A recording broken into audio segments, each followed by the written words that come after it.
ใกล้แล้วเนาะนี่ก็3 โมงเขา4 โมงแล้ว4 โมง5 โมงเบิดนะเรียบร้อยพี่น้องเอ้ยเอามาให้แล้วเนาะคุณนี่แล้วบัดนี้เฮ็ดใช่ก่อนไปอยู่พัทลุงแล้วไปสิพัทลุงแล้วเนาะสาวไว้ๆเนาะเรียกยังหลายครับเนาะสังเกตคุณทางคุณก็ยังหลายครับพี่น้องเอ้ยต้องได้เวียงอังได้บาดนี่ก็ได้เนาะคันบ่เช้าใครเนี่ยได้ค่ะคันได้ทองเนาะทองที่มันจุกมันเสียบเนาะไปเมื่อกี้กวดเบิ่งบ่เพิ่นกวดเบิ่งบ่เพิ่นว่าเป็นได้ใดบ่มีเครื่องกวดบ่มีเครื่องกวดดาว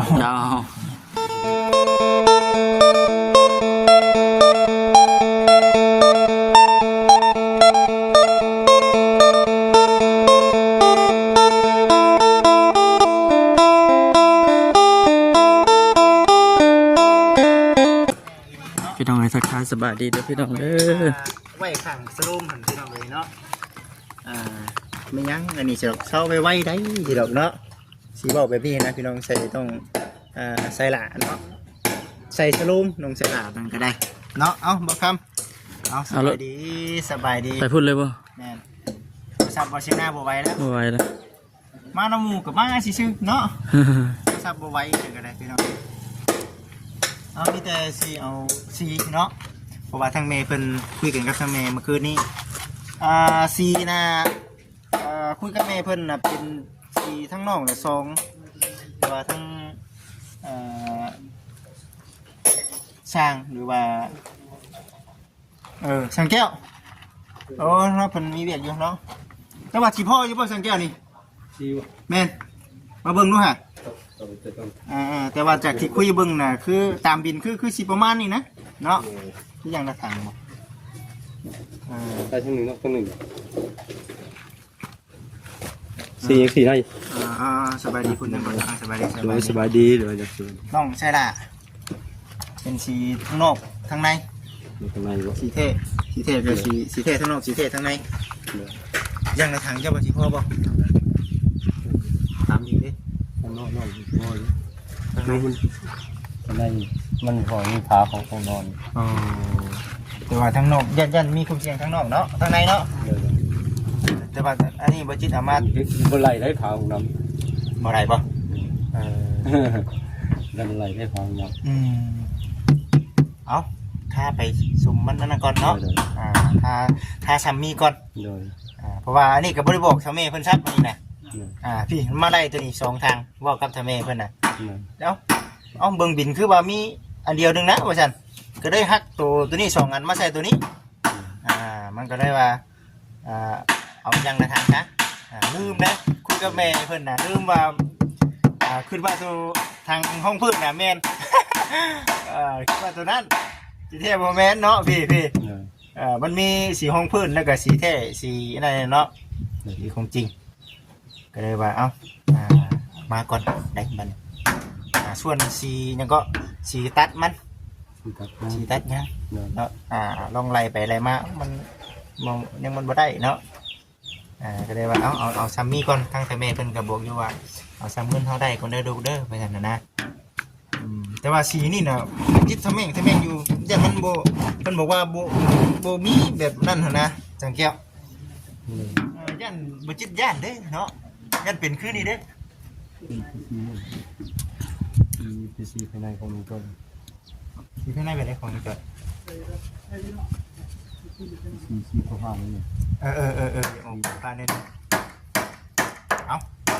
เป็นจังได๋ล่ะอยากเนาะแต่ว่าจากเบื้องลักษณะมันนี่มันก็งามอีกแบบนึงอยู่คงเท่คือกันนะพี่น้องเอ้ยคำว่าสีก็คือนะเฮาเว้าน่ะเขาเจ้าต้องผสมต้องไปผสมแน่ต้องได้ตื่มราคาน้ำนั่นอีกน้ำแน่นะก็ได้ว่าตัวนี้แหละใกล้ๆเคียงคำบอกคือของน้องดาวก็คือของจ้อยเนาะประมาณนี้เด้อพี่น้องเด้อเนาะจะเข้าดงกันได้เนาะว่ากันไปอันนี้เบิ่งไปนี่แหละ ก แม่เพิ่นเนาะช่วยในเรื่องสีเองก็ได้ว่าจัดให้เดี๋ยวสิไปหาน้องใส่หลายก่อนเนาะเอาเบิ่งไปน้ำกันพี่น้องไปมาไปก่อนเด้อเอาไปนะเอารถไปก่อนเลยนะเนาะไปลงคุณบ่ เอารถไปลงเลย เดี๋ยว จังบ่ได้แบกไปเลยลงทิ่มลงใกล้ๆเลยไปพี่น้องเนาะถ้า3 โมง 4 โมงเลยก็ยังมีแดดแห้งแดดกะคือเก่าพี่น้องเปิดเถอะ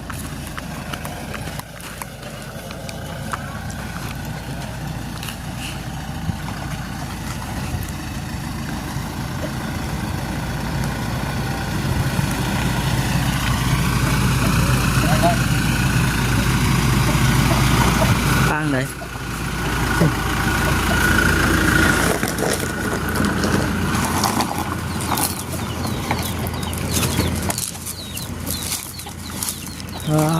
เจ้าอะไรกินหือกินยาป่ะเท่านั้น ใครแน่หรือเปล่าลูกนั่งนะบัดที่นี่ก็ใกล้เชเบิร์ดเลยเนาะ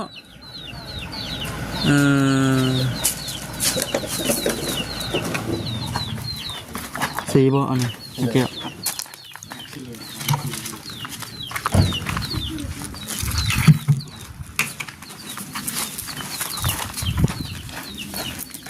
นั่งก่อนไปนอนเลยเนาะอันนี้ก็แมนบ่วะจิตอันนี้ก็แมนบ่เป็นสีเอามาเมื่อวานนี่เนาะอันนั้นเป็นสียังคืออะไรรองพื้นรองพื้นเนาะแป๊บนึงสีรองพื้นเนาะขออนุญาตเนาะมันก่อนนะอยู่ใกล้ๆก่อนพี่น้องเลยเนาะน้องอันน่ะคือท้องผมเนาะที่คือเราขึ้นไปเทิงที่อยู่เนี่ยเนาะเบิ้งมาใกล้คนนี่แหละพี่น้องเลยเนาะให้เราขายเลยเอาไข่เนาะแม่เที่ยวที่เช่าไว้เลยเช่าไว้ไม่บอกแต่หึงมันก็คงไม่เหมาะแต่เนาะตั้งเฉลยเนาะตัวเองจะใจคนกันพี่น้องเลยใช่ป่ะเห็นมันลกยิงมันเลยลูกกิ่งก็ไม่ยืนนักเลยเนาะ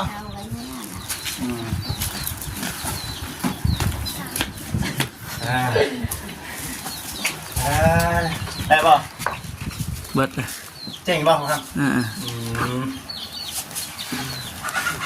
สบายดีเนาะสบายดี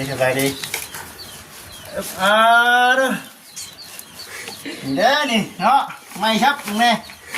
ชักไม่หนีเนาะ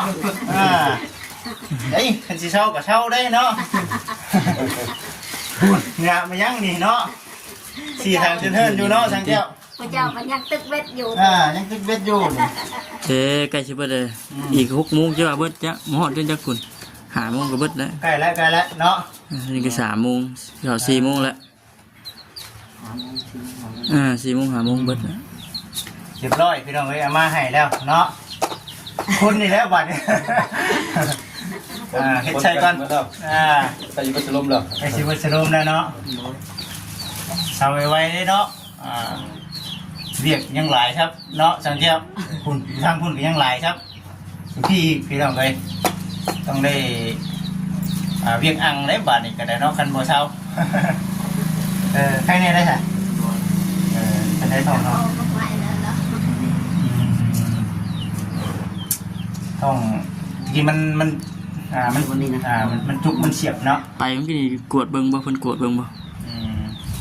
เพิ่นว่าเป็นได้ใช่บ่มีเครื่องกวดมีเครื่องกวดดาวกวดมันต้องทางในต้องอีโก้เนาะต้องอีโก้เบิ่งเนาะเดี๋ยวนี้จังฮู้จักตอนนี้เป็นว่าเจ็บสงสัยเจ็บกล้ามเนื้อสงสัยเนาะก็ได้ใส่ยาใส่เนาะเครื่องนักกว่าจ้ะยุกนักเลื่อยนะเลยนักเลยเนาะยอปูนจังโลเนาะเลื่อย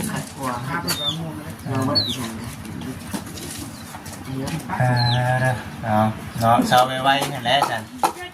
มื้อนี้ก็คือว่าแน่นอนเลยเนาะเอามา3 อันเนาะได้ถ้าเราสิเอาคง ของหมูนี่บ่ได้เนาะมันแข็งแม่นบ่ แข็ง มันแข็ง ข้ามมัน ต้องเอาใหม่เลยเนาะ พอดีเลาะยุ่งคักพี่น้องเลยเนาะไว้ได้เนาะ ไปลงได้เลย สีทองเมื่อยบ่เมื่อยอยู่เนาะ อะไรอะไรนี่มาพี่เนาะขึ้นนั่งกันแท้ อายไปลง นั่งก็ได้นั่งก็ได้น้องสีทองจะได้รับข่าวดีมื้อนี้เนาะน้องไซดาก็ได้รับข่าวดีอยู่แต่เจ้าของบ่ให้เนาะสุขภาพบ่ให้แต่ว่าเอาซื้อมาไว้ก่อนเนาะให้เพิ่นเศร้าก่อน เพิ่นว่าจังไดล่ะเพิ่นว่าให้ใจมันร้อนเนาะเฮ้ยเรียกควงหน้าอยู่นี่เนาะอยู่นี่บ่ได้เด้บ่ซั่นได้เนาะว่าแหละพี่น้องเอ้ยเนาะยังหลายอยู่มีแต่คันน้องเพิ่นร่างกายโอเคปึ๊บนี่คือสามารถบุกได้เลยเนาะบ่ต้องท่าเลยพี่น้องถือว่าเรียกสีทาสีก็ได้เนาะสีทาสีโกก็ได้ของนำของในก็ได้ตัวนี้ก็ถือว่าเรียกเฮามันมีให้เฮ็ดแล้วพี่น้องตะกี้นั่นคำซับตะกี้เนาะสังเกตเนาะบ่มีแนวเฮ็ดโดดจักอยู่ไหนตะจุดตะจีดนี่ก็ถือว่าสมน้องๆเพิ่นรอคอยอยู่ได้เนาะเฮ็ดก็ถือว่าไวเนาะไวพอสมควรจวดจัดบ่เกิน2-3 มื้อเนาะบ้านน้องถือทองประมาณ3 มื้อสีแล้วเลยมีแต่ว่าบัดนี้ก็มีแต่ตัวใส่บงกบมามื่นก็เห็นบอลแน่เนาะเห็นบอลของน้องถือทองก็มีบอกแก้วแล้วเนาะบ่ได้ถ่าแล้ว มีแต่เทคานไว้เนาะ มีแต่เทคานได้กับยาวเลยนะกำมาบุพพ่อก็น่าจะเป็นปูนของทางน้องเสยทองเนาะแล้วก็ของทางน้องฉลาดตัวนี้เป็นสีเพื่อนเราเป็นยังสีครีมเนาะสีครีมไอ้เบิ้งนี่เด้อไอ้ยันโอ้ยขอโทษน้องหลายๆยันสีเพื่อนนี่ยันมันโบตรงปุ๊บตามที่น้องอยากได้แม่ได้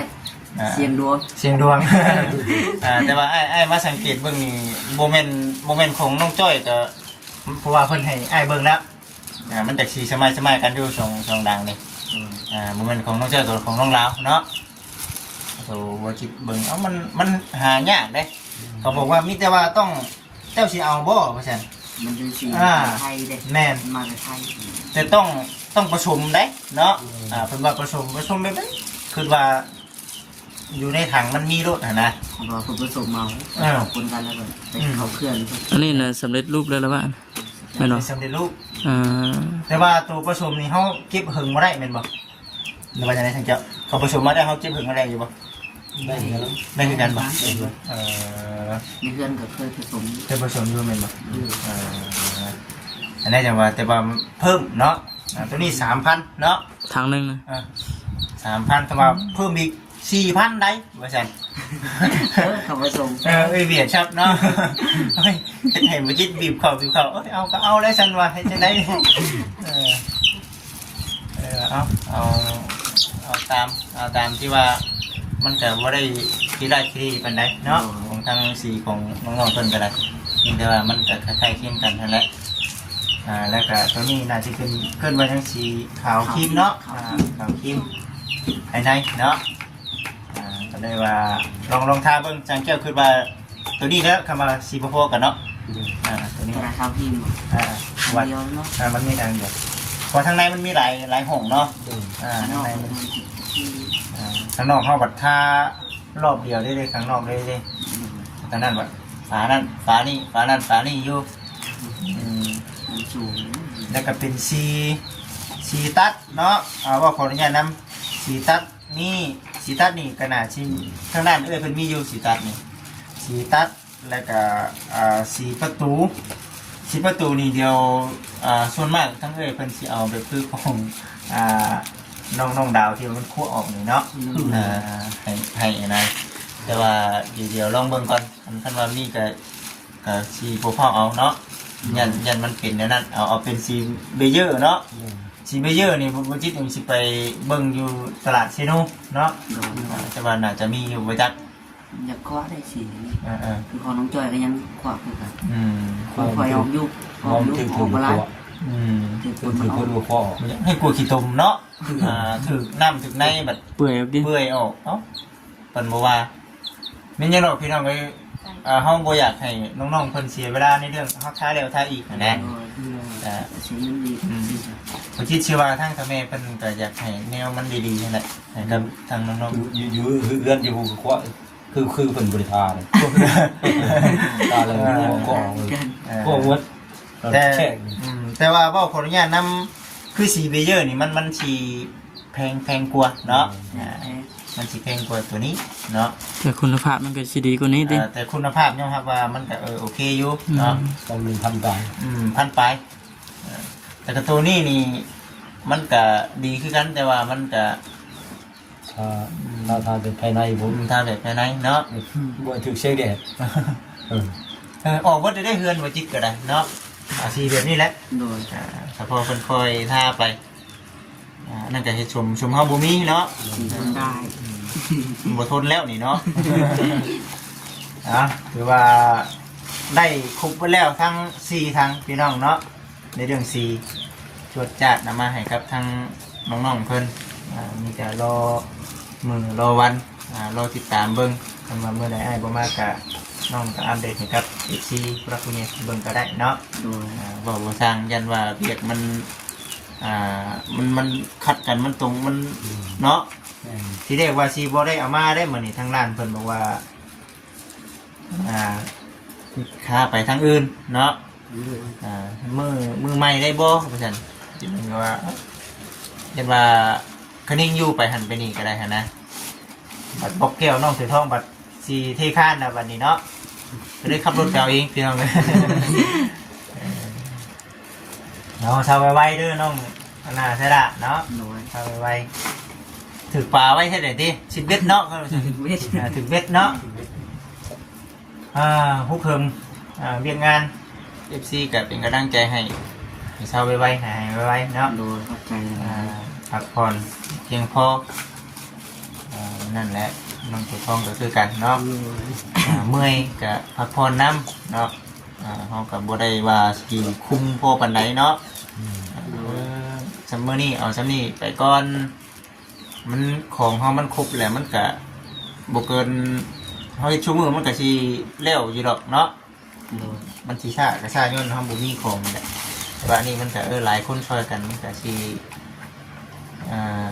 เลี้ยวอยู่ดอกอยู่ดอกเลยพอเฮ็ดไปเนาะในนักกะซอยกันหามได้เห็นเนาะทั้งย่อนี่ดิ โดย ย่อปูนน้ำแน่เนาะ10 โล นักกูเข้าเดชาเฮาเนาะยอเบิ่งเนาะ มันจุ่มดิ นักเน้นนักจม เนี่ยนักจุ่ม หัวคิดไปแล้วจะ เอามีแต่ว่าคันว่าเช้าแล้วในความคิดอยากเริ่มต้นจากอย่างก่อนสังเกตพุทธาบอกลูกรู้สังเกตเป็นว่าไงอยากให้ลูกคิดอย่างก่อน เก็บคนก็ได้จะไปของน้ำไปก่อน เนาะห้องน้ำเนาะเอาห้องน้ำก่อนซะ ก่อน เอาห้องน้ำก่อนเพราะว่ามันก็จำเป็นอยู่ได้ล่ะ โดย มันจำเป็นอยู่ห้องน้ำจะวิจารณ์ห้องน้ำมากก็ขอให้เป็นเพื่อนครัวเนาะห้องน้ำเขาก็ใช้น้ำบกแก้วคือกันปะ ใส่เนื้อใส่เนื้อ ใส่ห้องบกแก้ว